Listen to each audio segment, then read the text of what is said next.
は林崎に来ました。釣れますかね。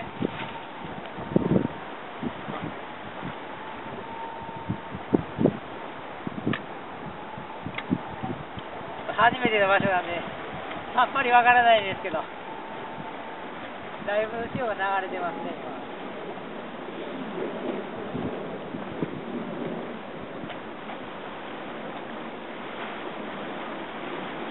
ここを見ると釣り跡がすごいあるんで、多分釣れるんじゃないかとは思うんですけど、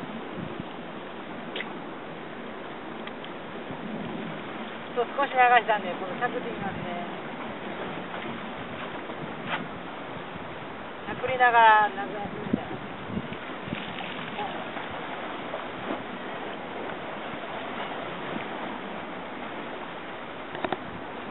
イワシが飛んでました。イワシがわからない。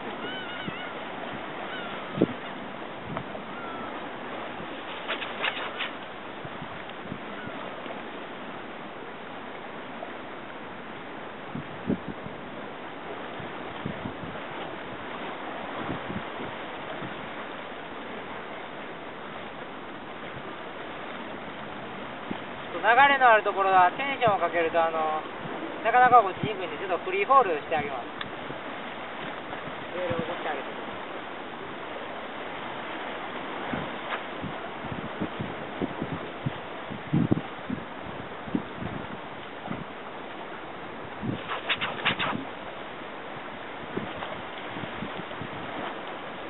しゃくった後はちょっとテンションをかけながら当たりを取るような感じ。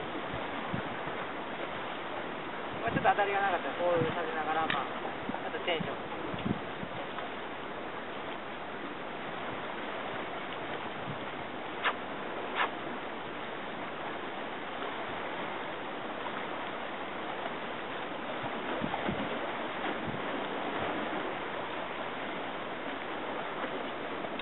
すごい流されます。